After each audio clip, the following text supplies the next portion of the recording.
experts and seek their help. I encourage you to check out our website, www.starof.com. With our webinars, we seek to help developers learn new frameworks and tools that make them productive at work.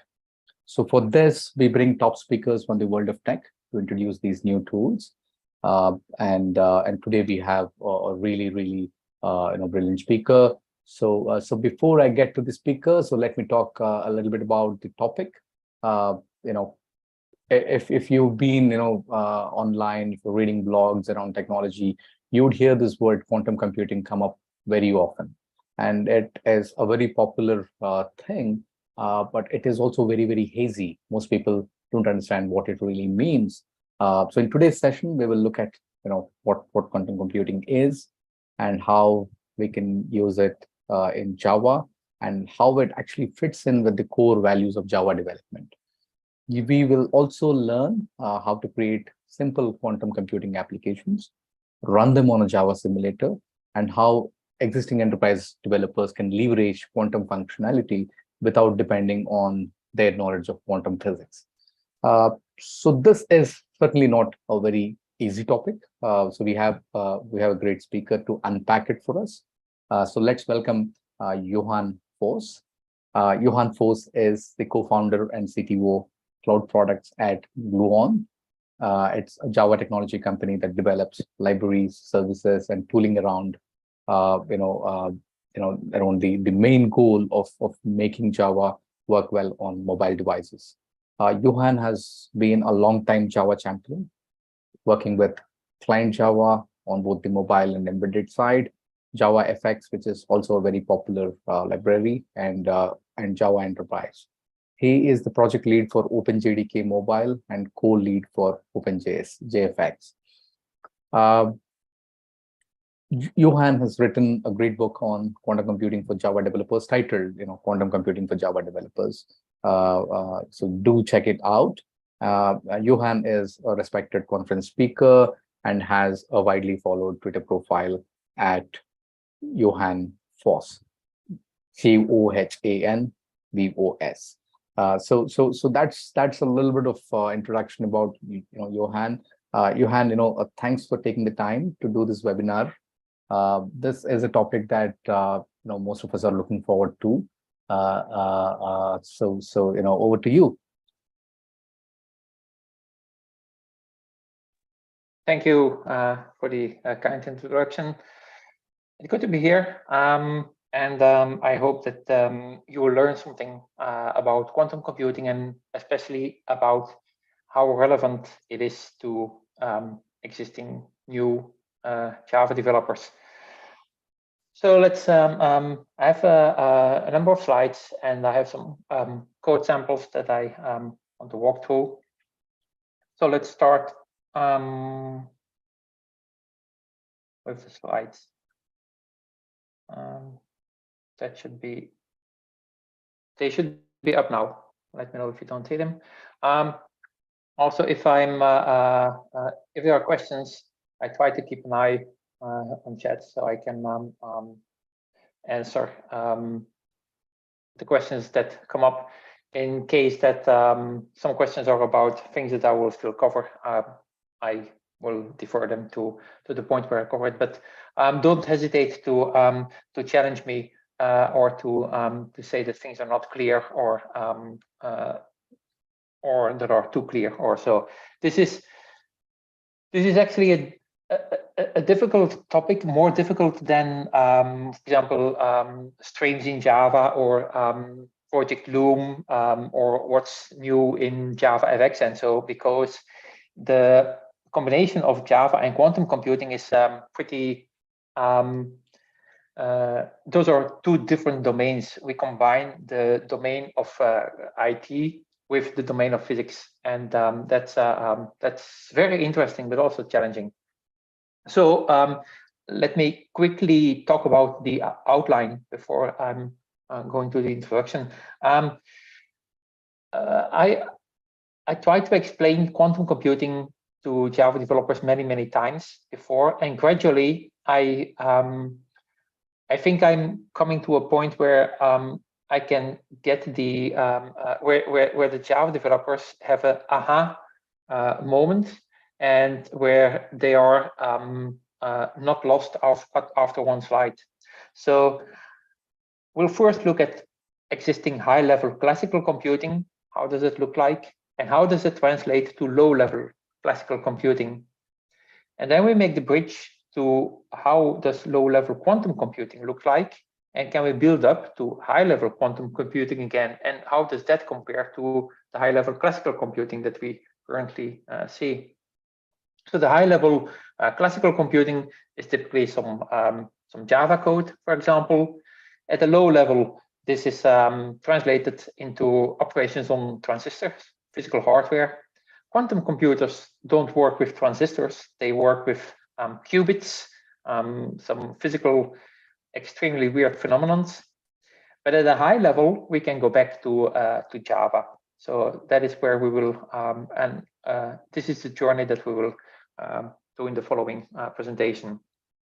So a bit about me, I think most has already been said. So the book that I wrote is it's this one, and I'm pretty sure that with this code there at the bottom, you get a 35% discount on all the Manning books. So not just this one, but all of the books. I'm not 100% sure about it, but I think it is still valid. The reason that I wrote this book was mainly to understand quantum computing myself. And if you want to understand something, it's well, practicing it is better. But there wasn't really much about quantum computing in Java, so I created the Java a quantum computing simulator in Java. And by doing so, I had to understand the concepts, and then it's well, then the step to writing a book about it is relatively small. So let's start with the high-level classical code. What you see here is just some Java code. This is a Java FX code, which is very familiar to me because I'm the co-lead of the OpenJFX project. But it can be any Java application that you can write. This is even if you don't know Java, if you don't know this particular subject, it's still understandable. I mean, you don't need to speak Java in order to get a high-level understanding of what we're doing here. We're creating a dialog pane, we're creating a content label, we set the preferred width, and we set some text property, and we set the title, we set headers, and we style it, and we add some buttons. So that's at a very high level what this application is doing. You can read it, and you can more or less get an idea. So it's human readable, but it's of course not computer readable. So what the computer has to do is go over a bunch of translations. So first of all, the Java C compiler is going to translate the well-formatted English code that we had before into Java bytecode. And the bytecode is shown here on the right. So this is I don't recommend you to write in Java bytecode directly, but still it is somehow readable. We, as a human, especially if you're experienced in compilers, and so you can still more or less understand that there are some things going on here. We get a field, we invoke a method, we place some variables somewhere, we invoke another method, and so on and so on.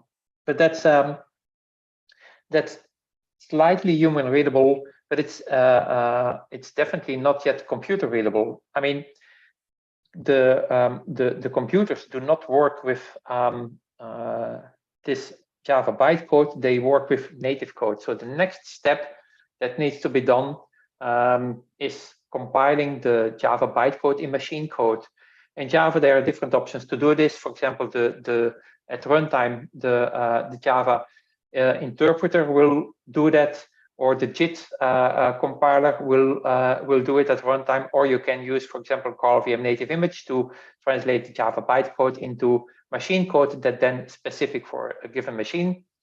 And you will then end up with something that most developers hate to see, because typically when you see this kind of numbers, it means that there's a crash and you get a stack dump, or you get the registers or so. You're very low level in the computer at that moment, and we don't like that. We as Java developers, we like to see exceptions that we can catch and that we can learn something from. But this is what the computer understands. Well, not exactly, because at an even lower level, a computer can only work with zeros and ones. So our nice Java code from the beginning translates into this series of zeros and one at the heart of the computer. To be honest, I just made this up, this zeros and ones. So don't try to reverse engineer, because you will not get to the point of the first slide. But the zeros and ones, that is what classic computing is about. And not only the zeros and the ones, but also processing those zeros and ones. So all the Java code that we write and all the code that's executed is actually just some processing on a bunch of zeros and ones. And we have some operators that translate 0 to a 1 or do some logic. And these operators are called gates. And the simplest one of the simplest gates is the NOT gate, which flips a bit. So a bit that's initially 1 is flipped to 0 by such a gate. The gate is implemented at the processor itself. It's an extremely small physical thing that can do this, and everything that we see in a computer is done with gates. For example, this NOT gate, if the input is 1, then the output is 0. If the input is 0, then the output is 1. But if the input is a combination of 0 and 1, we don't know what the output is.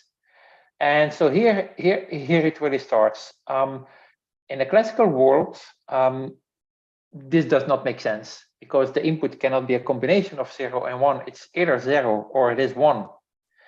And therefore it doesn't make sense to think about what if the input is a combination of 0 and 1.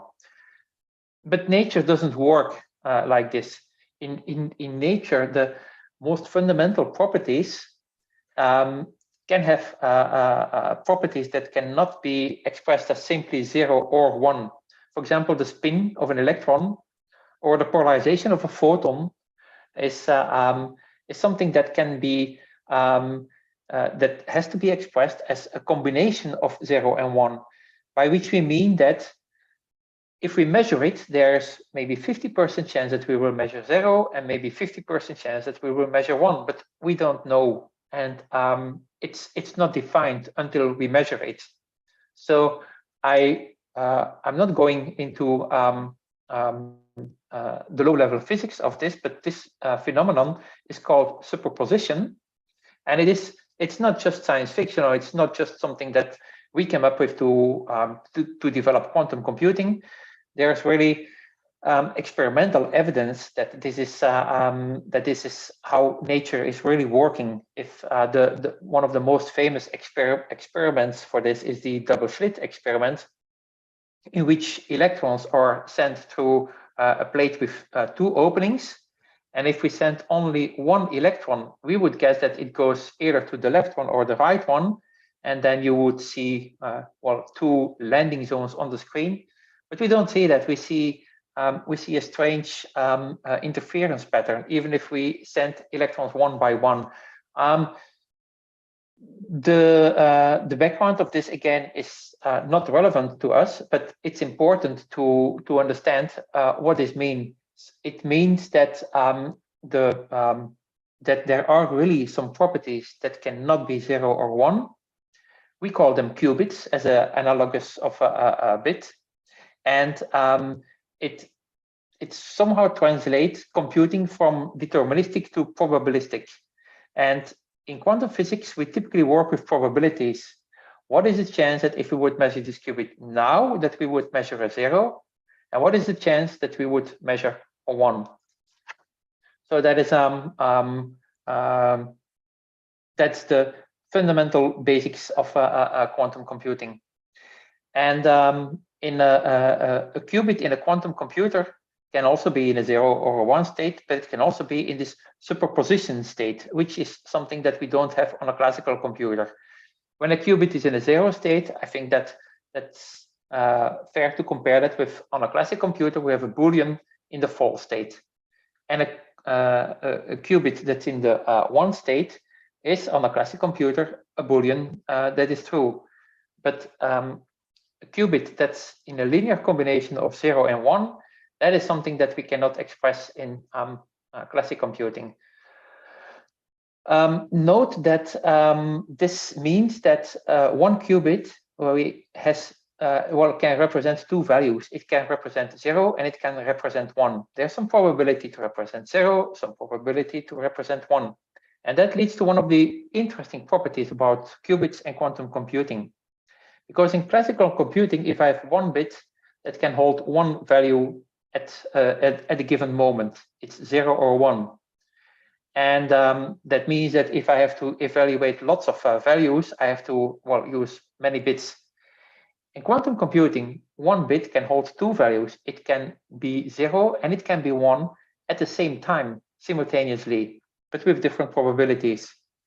And if we scale that, for example, if we have 8 bits, in classical computing, if you give me 8 bits and I see and I get them, all of these bits are determined to be 0 or 1.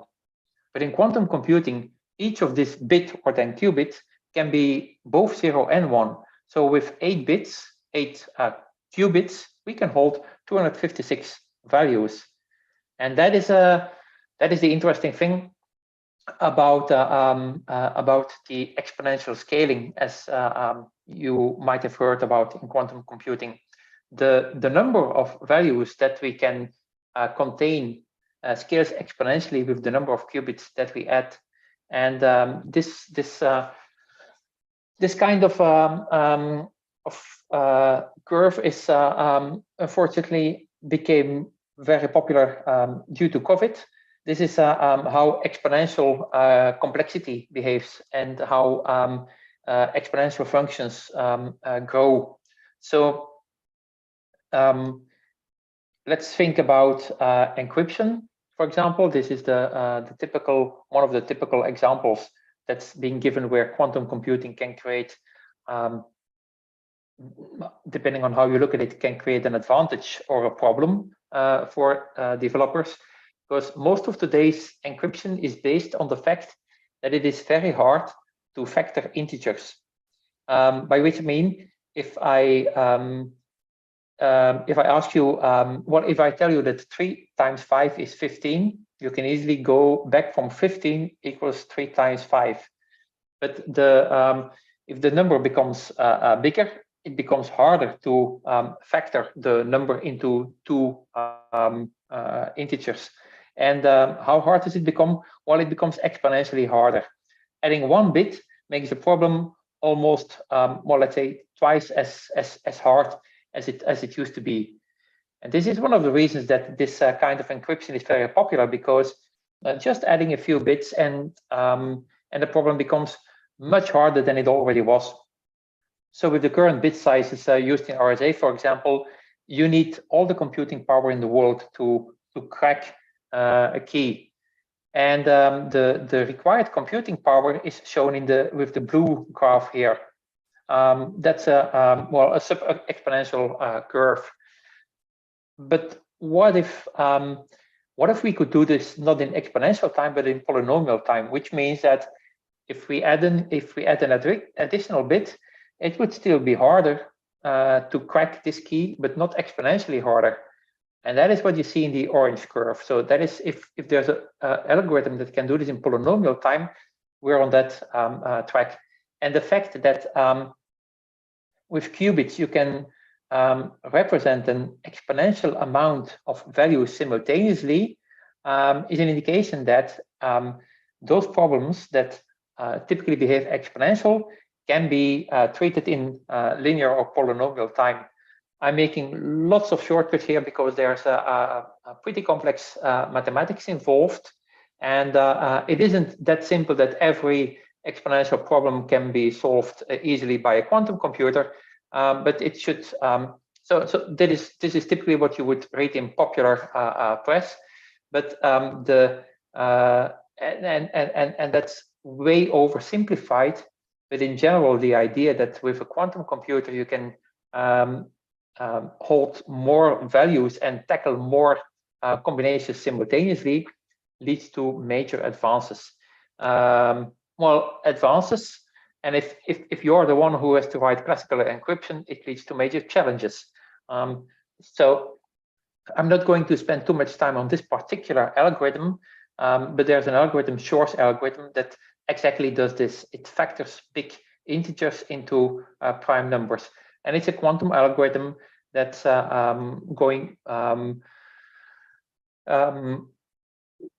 that in theory can go much faster than classical computers. I'll talk a little bit more about it later. So that sounds extremely cool. We can have an exponential number of values that we can represent with a limited number of qubits. That's fine, but there's a big limitation.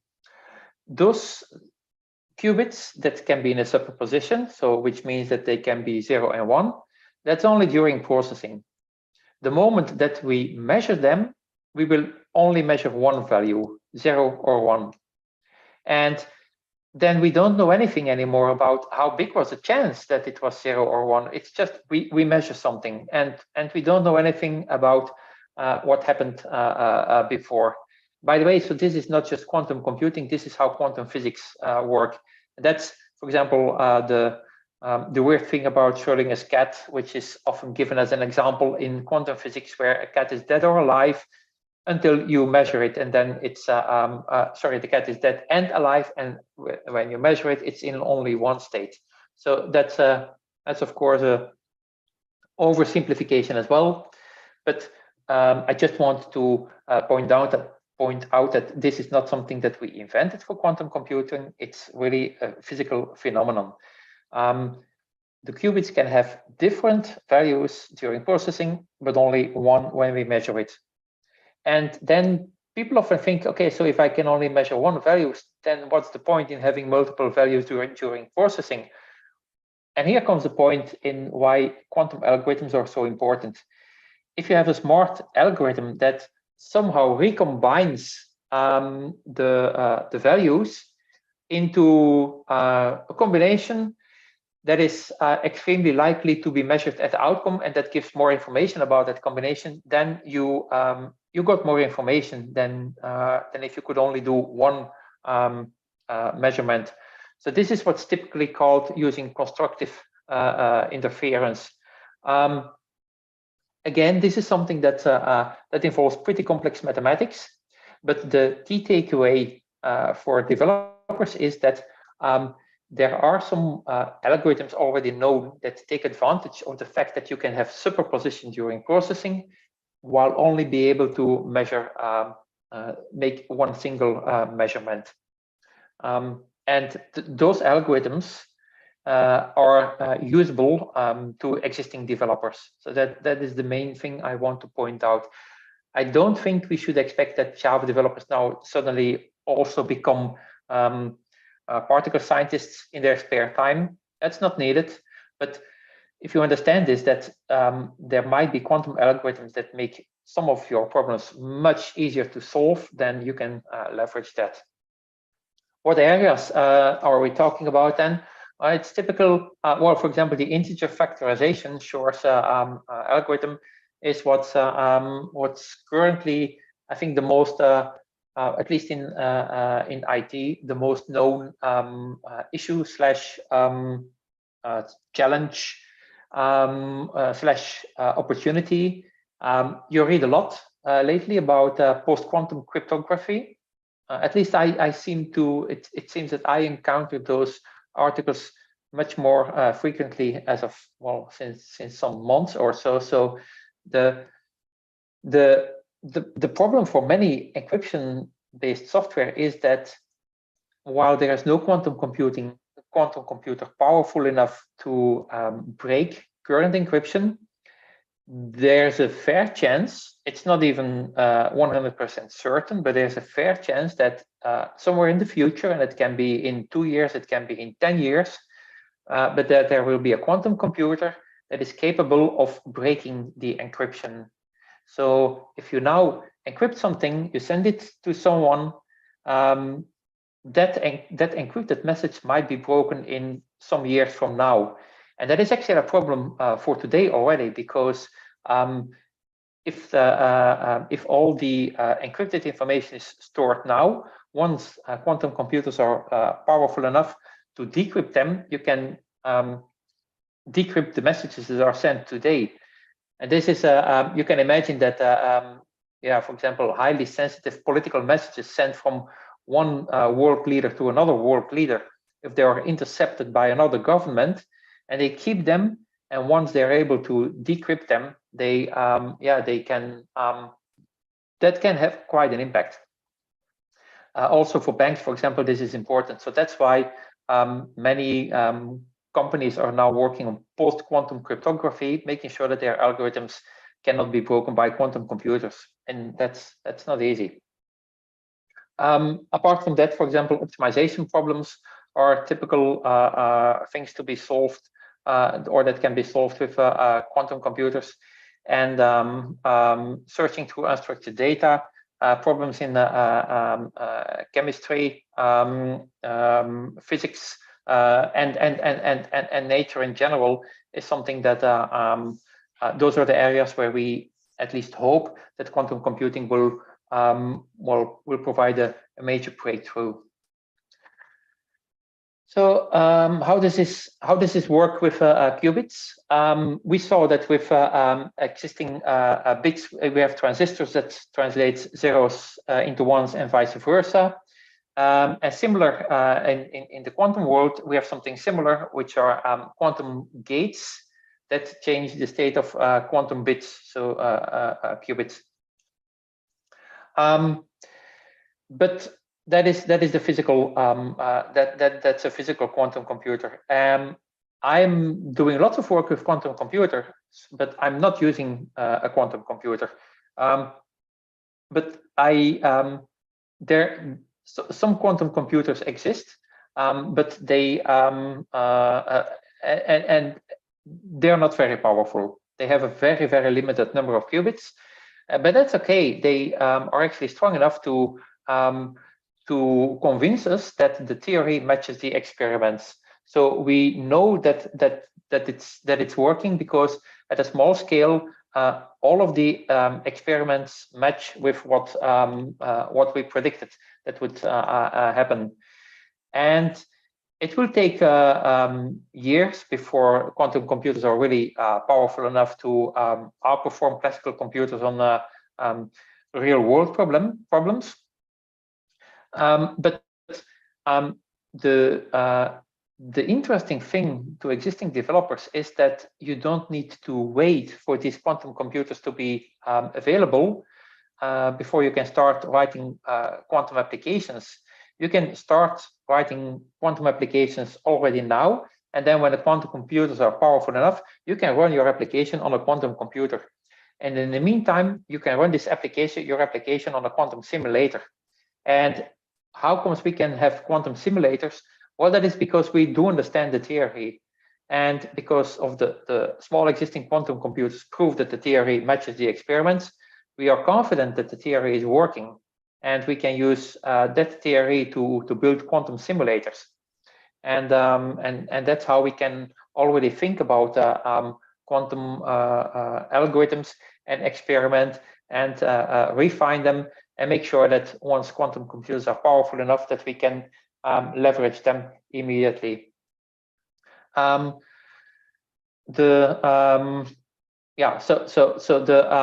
the mathematics behind quantum computing is I'm not going to say it's simple, but it's also not complex. We can simulate it. The major bottleneck is that it requires lots of matrix multiplications, and that makes it slow on classical computers. So simulating a quantum computer is hard, but it works, but it's a computational heavy task. So a quantum computer simulator is typically much slower than a classical computer. But that shouldn't worry you, because it can be proven that the real quantum computers will be much faster.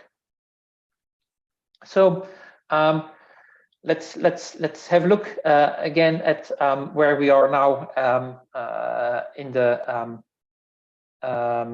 outline. We just made the jump from low-level classical computer to low-level quantum computer. So we jumped from transistors into qubits, and we talked a bit about qubits. And we learned how classical computers are working with gates. And I already said that quantum computers are working with gates as well that translate, that transform information from qubits.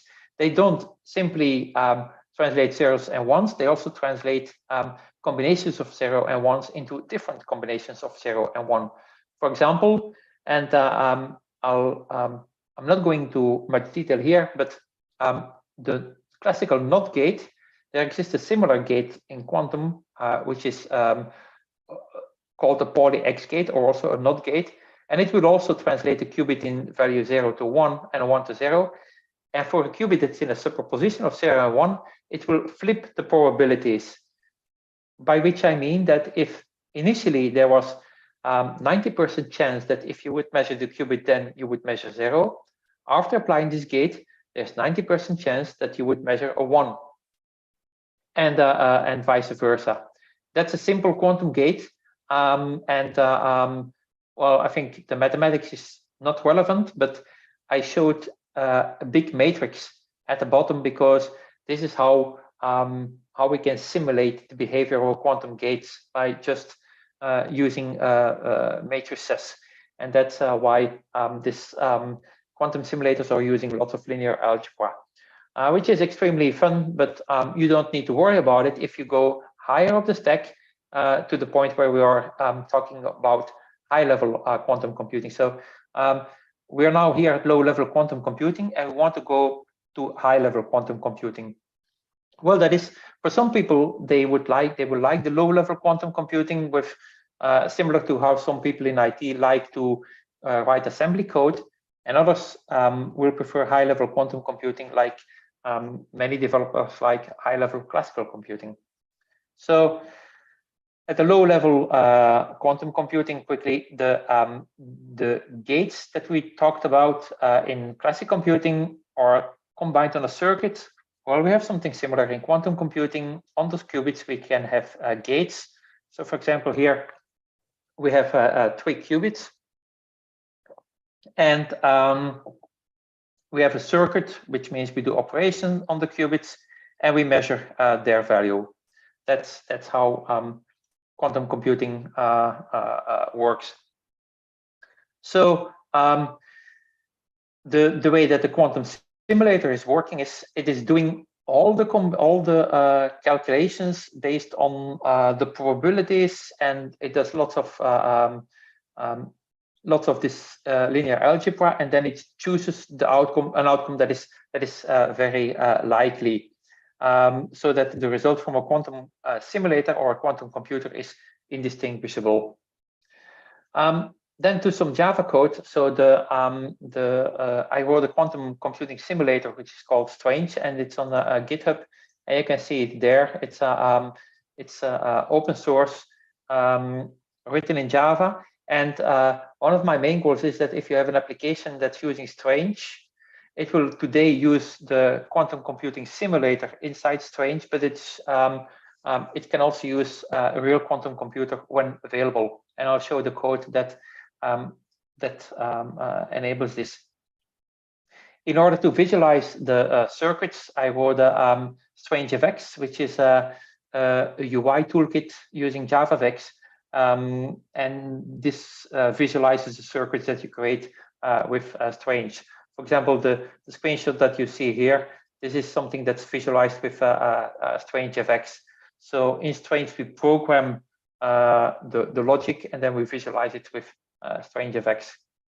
So you have a list of the source repositories. I have a number of sample repositories as well with some quantum computing samples, and I will immediately move to some of these samples just to give you a taste of how does it feel writing quantum computing applications. So I'll switch to my IDE immediately, but before doing that, let's show the code for the most simple quantum application, the one that is just going to flip a qubit.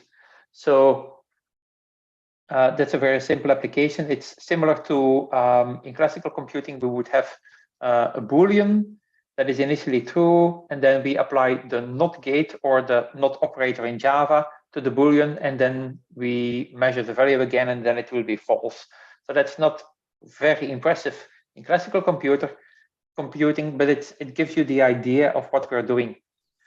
So first of all, we have to create a quantum execution environment. And we will, and for the time being, we will have to use what I'm calling here a simple quantum execution environment, which is our simulator. But this can also be a real quantum computer. If it obeys the same interface, you can use that. Then we create a program, and we say that the program is using 1 qubit only, so we need 1 qubit. Each program consists of a number of steps, and in each step you can add 1 or more gates. Here we have only 1 step, and in that step we have 1 gate, an X gate, which will flip the qubit. We add a step to the program, we run the program on the simulator, and then we look at the results. So we measure we look at the qubits that come back, and our qubit at index 0, the only one that we have, we measure that one, and then we run it. We print the value, and you would see the value. So that is the simplest application that I can think of. And let me see if okay, I have the code here. I will increase the font size a bit, probably. Oops.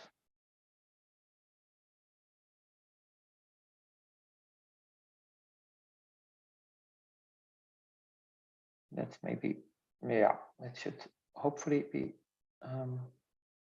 readable. So this is the code that we just saw on the slide, and that's that's here now in NetBeans. Oh, okay, I already clicked on run it, and when we run it, you see that that we see here after applying a Pauli X gate to a qubit in state 0. You see that's here in the output. Its measured state is 1, which is exactly what we expected. But you can also see how this looks visually, and that's because we have we call it render.render program, which renders the program that we created. This is a very simple program, but we can have more complex applications, of course. Now, I deliberately try not to show too many quantum gates, because it pretty soon becomes very complex and weird. But there's one gate that I think is interesting to mention, and that's the Hadamard gate. A Hadamard gate is putting a qubit in superposition, which means that, and again, this is a physical process that can really be achieved, and that's proven to be achieved. It will take an input qubit, and it will process it so that if we measure it, it might be 1 or it might be 0. So it brings a qubit in superposition. It brings a qubit into 2 states at once. So maybe we can just, instead of opening the sample, instead of the X gate, we can add the Hadamard gate, and then I have to add that import to the program. And if we run this again now, yeah, the text here is wrong. It's not a poly X gate anymore. But you see that compared to the previous rendering, we don't have an X here. We have the H, which is the Hadamard gate. And you see that now there's here 50%, which means if we would measure this now, there's 50% chance that we would measure 0 and 50% chance that we would measure 1. If you look here, so this one gave us a 1, but let's try it again. And typically when I show it, when I run this real time, then okay, then it stays 1. But here we have in our second run, we measured 0. So there's 50% chance that we would measure 0 and 1. If you run this 1,000 times, you would more or less have 500 times that it measures 1 and 500 times that it measures 0. So that is the low-level quantum computing. We're dealing here with gates and steps, and that looks a bit similar to how applications in assembly or even lower are written. Let's see if I can. I don't know, this is still going to run the polyx one. I have to. I can't run this immediately because I have to change the configuration, but I can do it. But what you see here, the code is slightly more complex. We now have 2 qubits. We apply a NOT gate on qubit 0 and a NOT gate on qubit 1, and we created and we added that step to the gates and sorry, to the program, and then we measure it and we display it. So that's actually if we have more than one gate and more than one step. But before I show more code, I want to quickly move to one more slide that I want to explain, and that is the thing that's probably most relevant to existing Java developers. What you saw in the previous code samples is something that most developers that I show this or talk about it, they say, oh yeah, that's very cool and they like it, but that's about it. So they are not going to use that in their daily work tomorrow. It's rather a toy, although it's well, it's a pretty complex toy. But the higher level quantum computing, that is where today's developers will probably be involved with. The gates that we created, that's something that you don't expect to see in Java or in any high-level programming language. We want to be shielded away from those low-level details that the computer is dealing with. And software developers typically don't want to be bothered with the architecture of a computer. They just want to get the tools that help them to do their jobs. And that applies to quantum computing as well. So we want Java developers to leverage quantum computing and not to become quantum computing or at least not to become quantum physics experts. And that is where the high-level approach of strings comes into the picture. The low-level APIs shown at the bottom here, they allow you to do, they are very flexible and they allow you to create quantum circuits, but at a high level, you would have more Java APIs that do not expose things like Hadamard X program step, and so they just use Java types, and they are then translated into those low-level quantum code that's currently being executed on a quantum simulator, but that can also be executed on a real quantum computer And that is this high-level APIs. That is what Java developers will probably typically use. So let's look at some code. The simulator I talked about, which is called Strange, has a package named algorithm and a file named classic. And let me see if I can make this. I can make this bigger. Okay. So this is the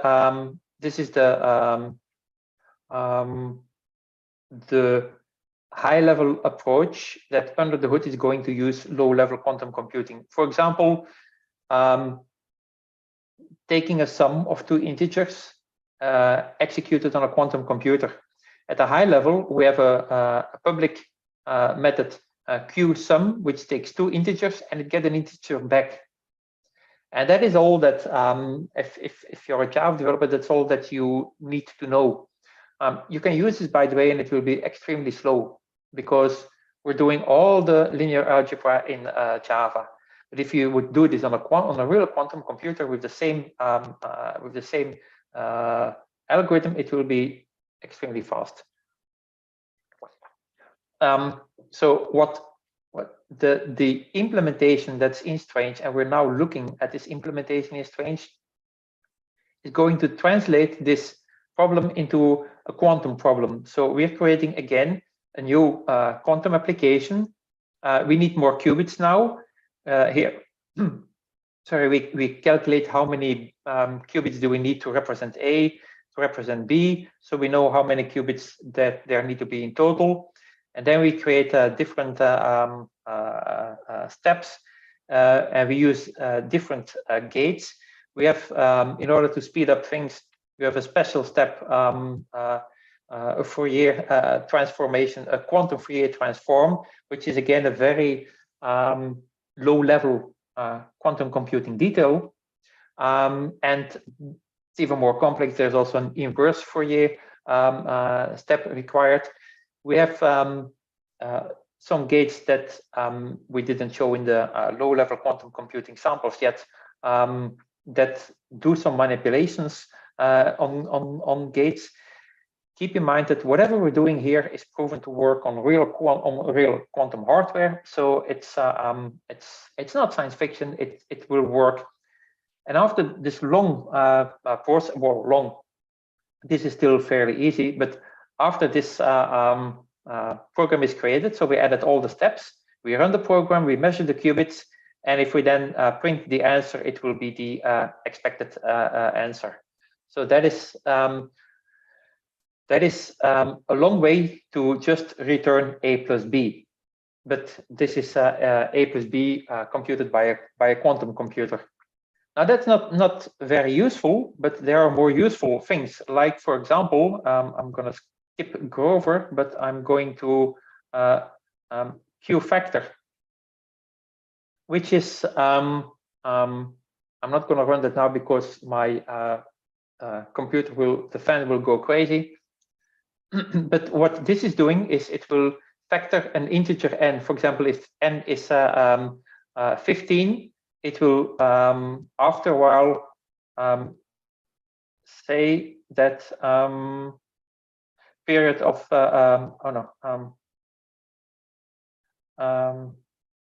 no, I thought it was going to say that we can factor anyway, it will return one of the factors of the number, which means that if we ask it to factor 15, it will answer with 5 or 3. And if we know 5, then we know the other factor is 3.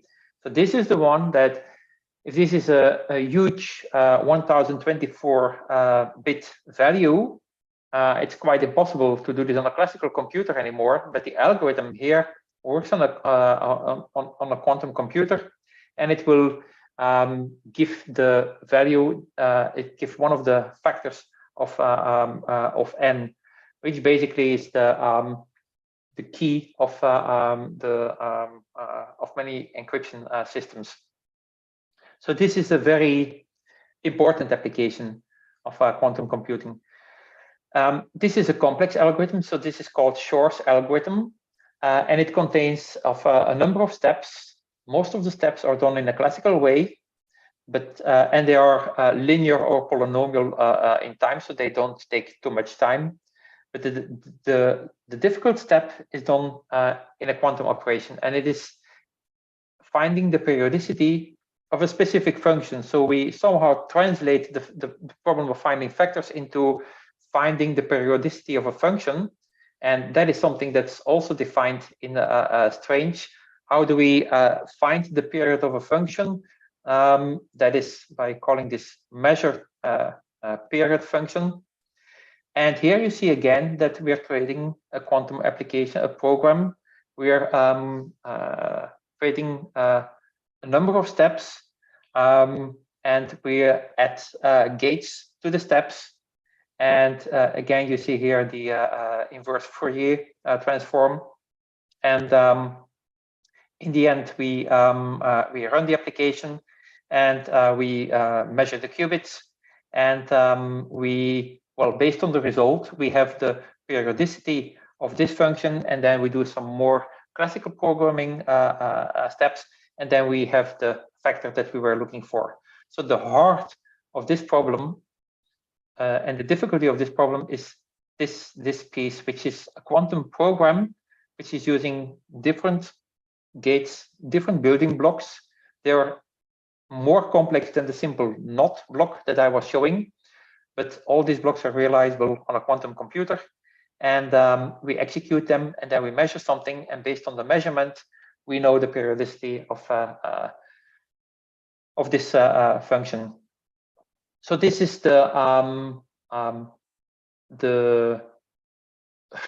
most popular application of quantum computing today. But there are many others that are maybe less known, but that might be more relevant in the short term. For example, and I'll conclude with that one.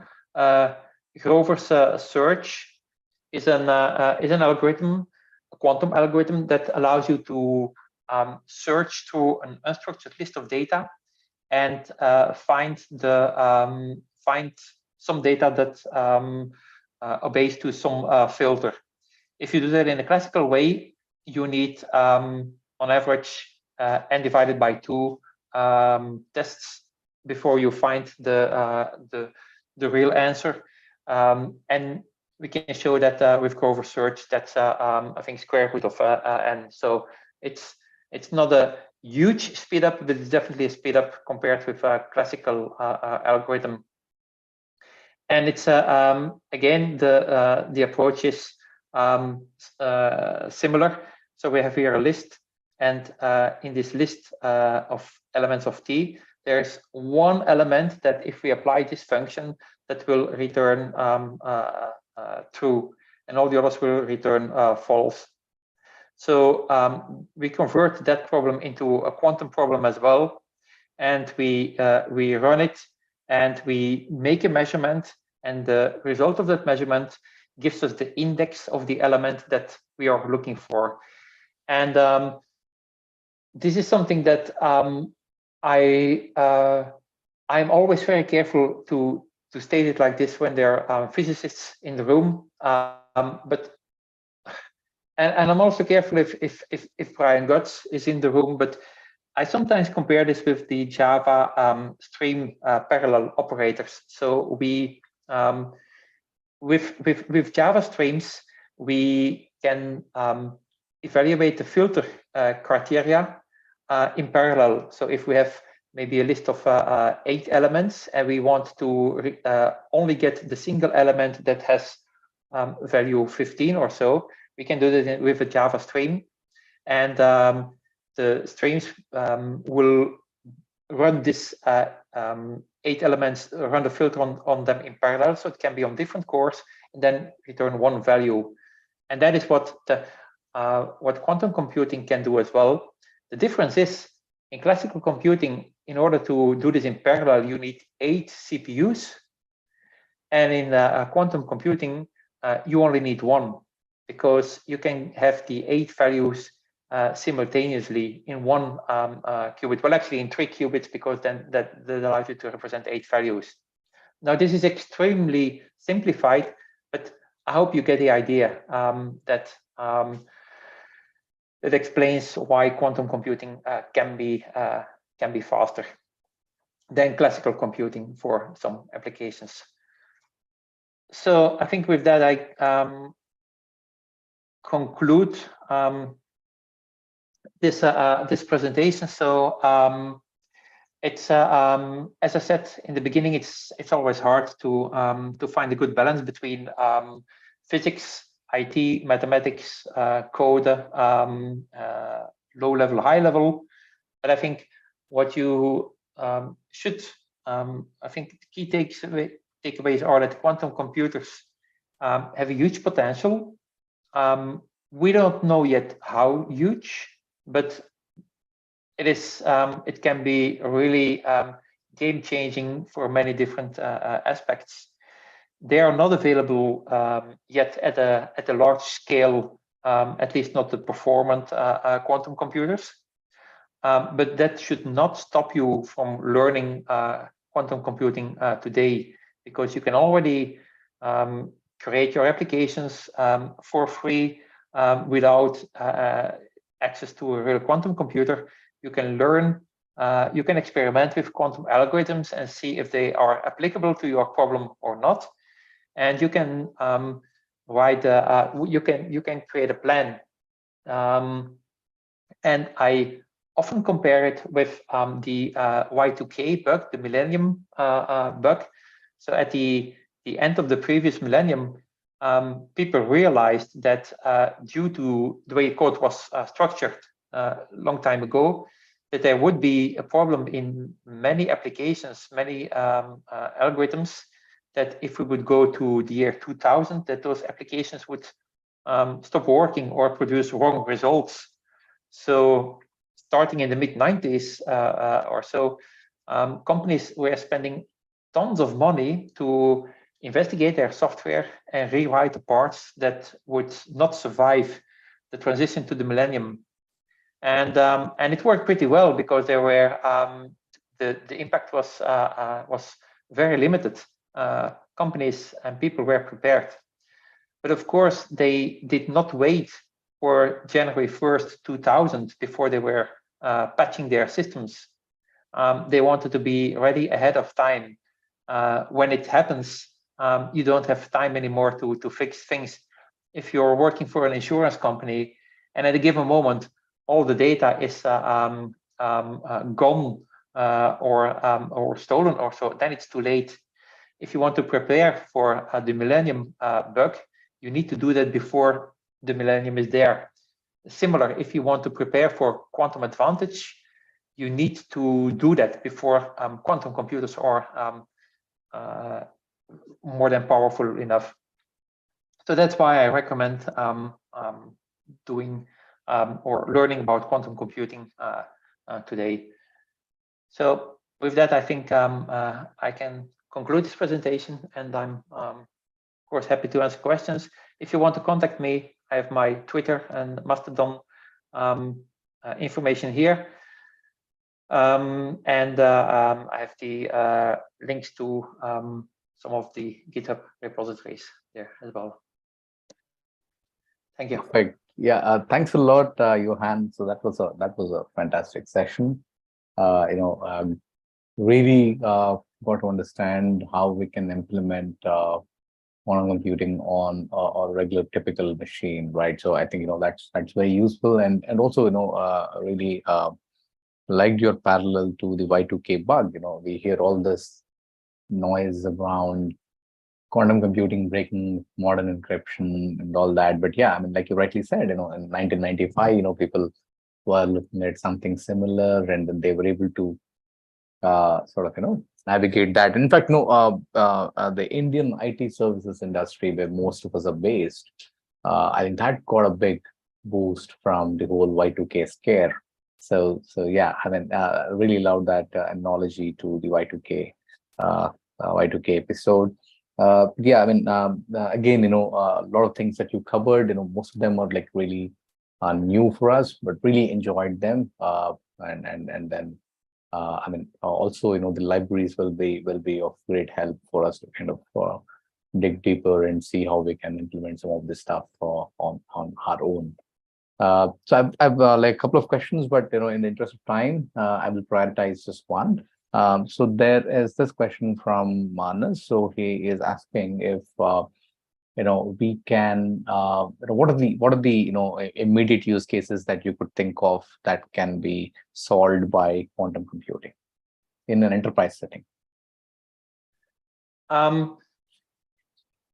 So I know that big companies with big data are looking into the traveling salesman problem. So finding optimization. That is, I know, for example, Airbus, big company which is doing lots of logistics, is exploring how quantum algorithms can help them with this. So and that is I think one of the most concrete areas. So logistics optimization, finding the shortest path between two things, taking into account that you need to be here and there. That is pretty popular. Using quantum in AI and AI in quantum is also a field that's very popular. I think, well, especially governments and banks are mainly interested in the security parts. And then I think the real short-term thing might be, and it's more quantum networking and less quantum computing, but it can be proven that it's not too hard to create real end-to-end security with quantum computers, and you only need a very limited quantum computer, but you need to be able to send qubits from one quantum computer to another one, which actually works over the wire. It also works over satellites, and I think, and it's already there's already commercial usage of this. So there are companies selling quantum secured encryption, and I think that will hopefully become more widely available. It works, but hardware is still pretty expensive, not scalable. It's not mass production yet. And my personal hope is that that we really will see more applications in healthcare and science in general, getting a better understanding of climate change. And so that is something that I hope quantum computers can help us with. But that's maybe a bit longer term. So the first things I mentioned first are probably more short term. Right. Yeah. So thanks a lot. I think that would be all. So I encourage everyone to kind of check out Johan's book, Quantum Computing in Action. Take your learning further from this webinar, and also check out the GitHub links and follow him on Twitter. To keep yourself updated on all the latest developments in the area of quantum development in Java. So with that, thanks a lot, Johan, for a great session. We sincerely, thank you for taking the time out and doing this with us today. My pleasure. Thanks for having me. Yeah, thank you. Bye-bye.